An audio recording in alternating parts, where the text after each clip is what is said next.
Hey guys, Amy here from Wander Pet Photography. I've gotten a lot of compliments on my booth over the past couple years, so I thought I'd give you guys a quick tour and kind of talk you through my booth setup because we got a little quiet here at the show on our last day. It is a Sunday.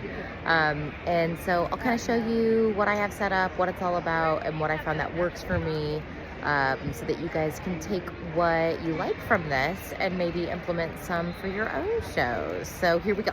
Yeah, it's a crop. Okay, so step one is the intro table, and it is just a quick slideshow on a cheap TV. I think this was like my grandmother's old TV before she passed, and I just happened to keep the TV. And so I've got a like intro image that you saw introducing myself, and then I've got some pictures in there displaying artwork on the walls. I've got some pictures in there showing that I'm an awarded pet photographer from the International Pet Photography Awards, and then just some other portfolio images. Some other highlights include, of course, the raffle, because really my main goal for here is to collect email addresses. And then I've also got these, which are the way that I distribute my business cards. So it's super simple. You just take a business card and then you buy these little treat bags. I think they're mainly for baked goods. You can get them at Walmart or on Amazon.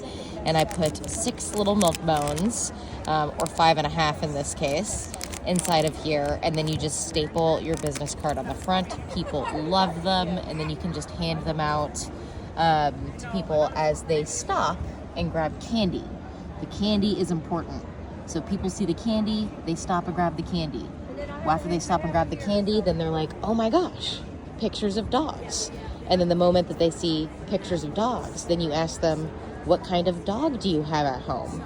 And the moment that they start speaking to you about your dog, you are off to the races.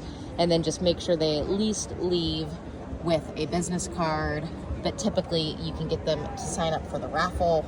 And that is the intro table. The intro table is oh so important. Next step is the offer. So for me, my session fee is $4.99. And so for my holiday sale, I do 50% off, or really it's $2.49 off gift certificates. And that means $2.49 off the session fee. They still get their $4.99 and product credit, but it's $2.49. And I've just got gift certificates. That means they can buy them for themselves for a 2025 booking or later, or they can grab them as stocking stuffers for themselves.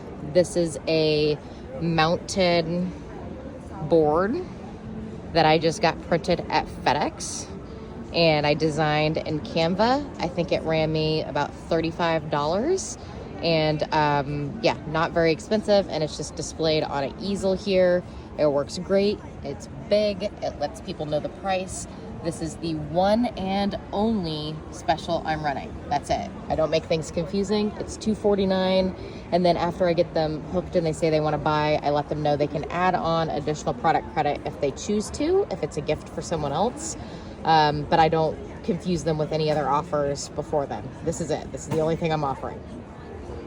Okay, walking into the booth now. I wanted it to feel like what it might look like inside of your home when you have artwork displayed. So I've got actual artwork on the walls, albeit maybe a lot. People may not actually have this much art on their walls, but I wanted them to really see the images printed largely and what it might feel like on their walls. I've got a bookshelf over here featuring one of my albums. Up top there is the Infolio acrylic topped box with an album inside of it. A mounted print down there so I can show people just what a fine art print looks like. And the triplex down here. And then another mounted print on the wall over there. And then up front, I've got my folio box, which is my best-selling product, and then another mounted print right here. And then behind the scenes, hidden behind my folio box here, is my little workstation, and this just keeps my hands busy. So here's where I can build the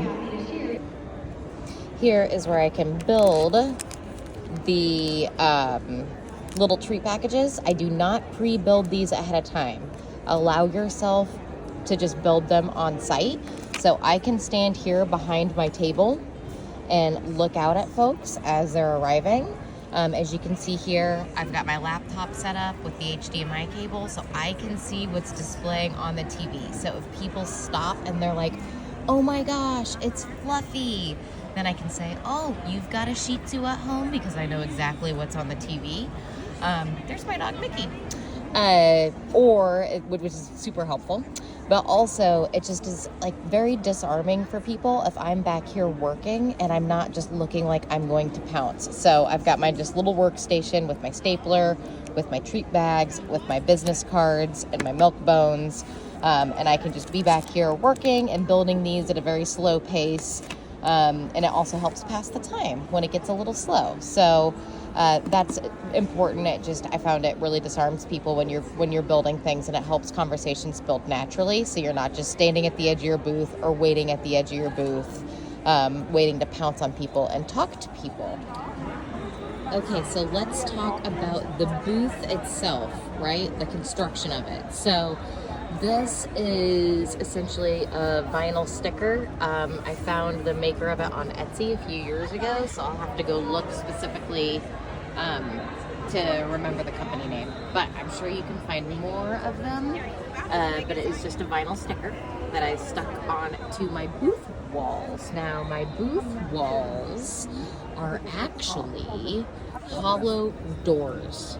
So these are just hollow doors that you would buy to replace like bedroom doors, which makes them super light and easy to manipulate and move around. So we just bought regular hollow doors, and then we primed and painted them ourselves. And then they are connected on the top. I don't know if I can get there high enough for you. They're connected on the top and the corner, and then along the tops on each side with just some hardware. Probably can't see that very well.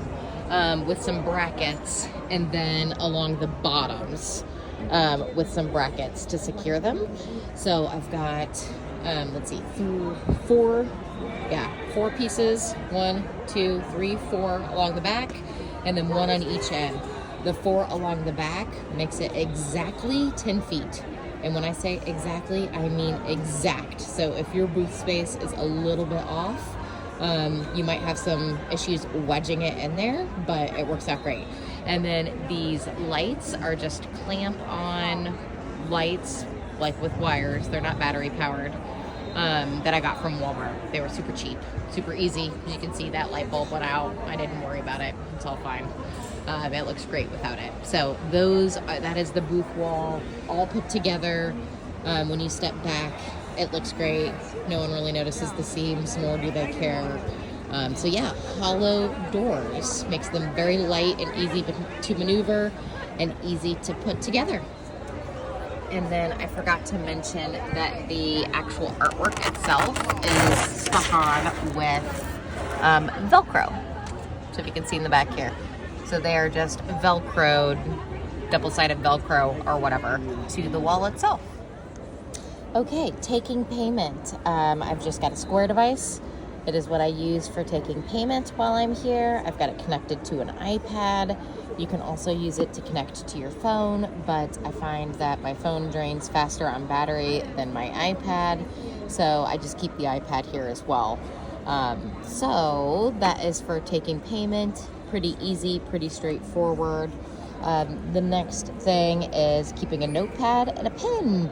So as raffle entries are coming in, I've got Wix, and so all of the entries are coming in through my Wix form.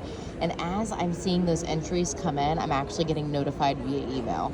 And as I'm getting those notifications, if I have people who I know are like a really hot lead, who I think are likely going to purchase even if they don't win, I'm writing down their information. I'm writing down the names of the dogs.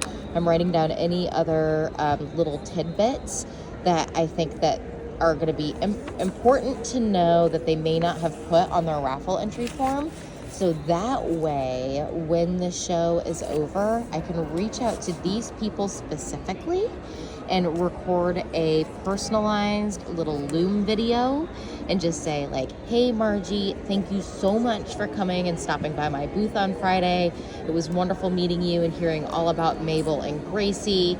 I'm sorry you didn't win the raffle, but I would love to work with you and your little Frenchie girls.